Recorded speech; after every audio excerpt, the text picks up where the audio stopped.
Welcome. This is Radio Pras.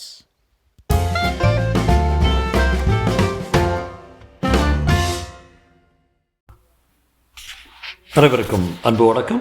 சுஜாதாவின் சிறு சிறு கதைகள். அடுத்து என்னன்னு பார்ப்போம். படுக்கை பூரா ரத்தம்.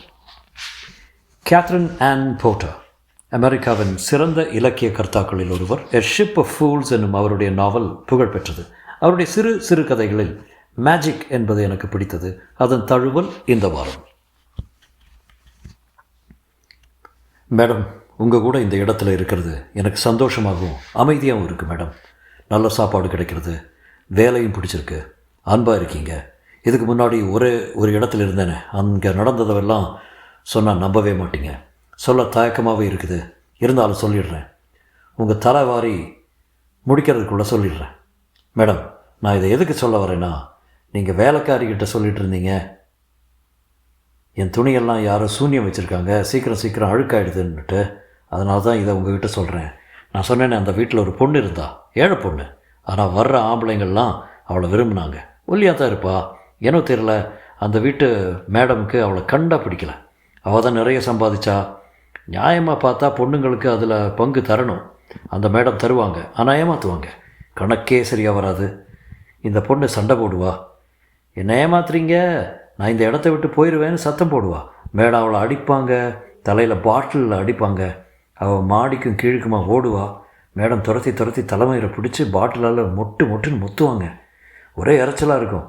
பொண்ணுங்களை எப்பவுமே கடனில் வச்சுருப்பாங்க மேடம். வெளியே போகணும்னா கடனை அடைச்சிட்டு போகும்பாங்க. மேடம்க்கு போலீஸ்காரங்களை தெரியும். 2-3 தாதாக்களும் இருந்தாங்க. யாராவது பொண்ணு வெளியே போச்சுன்னா போலீஸ்காரனோ தாதாவோ திருப்பி கொண்டு வந்துடுவான்னு மறுபடி பழைய குருடி தான். வலிக்குது. சாரி மேடம், முடி சிக்காயிருச்சா, இழுத்துட்டேனா? மேலே சொல்லு. மனுஷங்க, இந்த பொண்ணுக்கும் அந்த வீட்டு மேடத்துக்கும் ஆகவே ஆகான்னு சொன்னேன்ல. ஒவ்வொரு வாரமும் சம்பளம் கொடுக்குற நாளில் சண்டை தான்.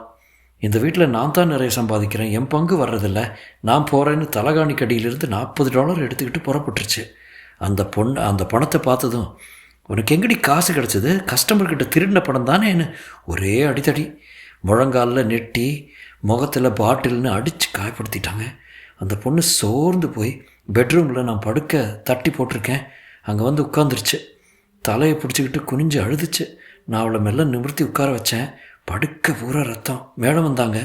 பார்த்துட்டு, சண்டாளி படுக்கையெல்லாம் பாழ் பண்ணிட்டேன்னு ரொம்ப கோபப்பட்டு இருக்கிற காசை எடுத்துகிட்டு போய் தொலை என்று எட்டி உதச்சி கட்டின துணியோட வீட்டை விட்டு துரத்திட்டாங்க. அவள் போனப்புறம் வர்ற கஸ்டமர்கள் எல்லாம் நின்னுட்டேங்கன்னு கேட்க ஆரம்பித்தாங்க. மேடம் முதல்ல அவள் திருடிட்டா துரத்திட்டான்னு சொல்லி பார்த்தாங்க. அவங்க சமாதானமாகலை.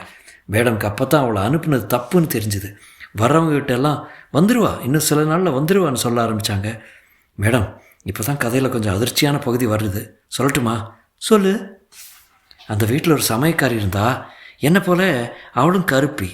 அவள் தான் அந்த வீட்டு மேடம்க்கு போட்டு கொடுப்பா. பொண்ணுங்களை பற்றி அத்தனை அக்கப்போரும் கொடுப்பா. மேடம் அவளை எல்லாத்துலேயும் நம்பினா. அவகிட்ட அந்த ஓடுகளை எப்படி கண்டுபிடிக்கலாம் சொல்லேன்னா.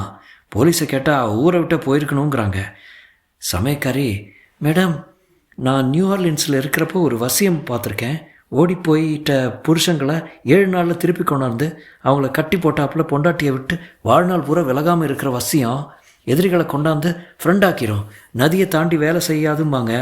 நான் வேணால் ட்ரை பண்ணட்டுமா? நான் அவள் இப்படி சொல்லவே, மேடம் செய்து பாருன்னாங்க.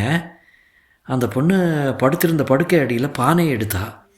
அதில் தண்ணி, பால், அந்த பெண்ணுடைய சீப்பிலிருந்து எடுத்த தலைமொழி, முகப்பவுட்ரு. அவள் படுக்கையில் நகம் வெட்டிப்பா. அவள் நகம் படுக்கை ஓரத்தில் இருந்தது, அதை கூட பானையில் போட்டாங்க. அவள் ரத்தக்கரை படிஞ்ச பெட்ஷீட்டை உள்ளே விட்டு நினச்சா சமயக்காரி ஏதோ மந்திரம் போல் கீழ்குரலை சொல்லிக்கிட்டு இருந்தா. எனக்கு சரியாக கேட்கல. கடைசியில் மேடம்கிட்ட சொன்னால், சட்டியில் துப்புங்கன்னு துப்புனாங்க. சமயக்காரி சொன்னால், அவள் திரும்பி வந்ததும் பாருங்கள், உங்கள் காலடி மண்ணாயிடுவா அப்படின்னா. கதை கேட்ட பெண்மணி சென்ட் பாட்டிலை மூடிவிட்டு, அப்புறம் என்னாச்சு என்றாள். 7 நாளில் அந்த பொண்ணு திரும்பி வந்தா. அழுக்கா அதே ஓட, ரொம்ப சீக்காக இருந்தா. திரும்பி வந்ததும் சந்தோஷம். நான் வீட்டில் இருந்த ஒருத்தன், வாமா கண்ணு நின்றுட்டு வெல்கம்னா. அவள் தவீட் மேடம் கிட்ட பேச பார்த்தபோது, வாயை மூடிட்டு மாடிக்கு போ, ட்ரெஸ் பண்ணிக்கோன்னா. ஒரு நிமிஷத்தில் வந்துடுறேன் மேடம்னு மேலே போனா. அதுக்கப்புறம் அவள் அங்கேயே அமைதியாக வாழ்ந்தா. முற்றும்.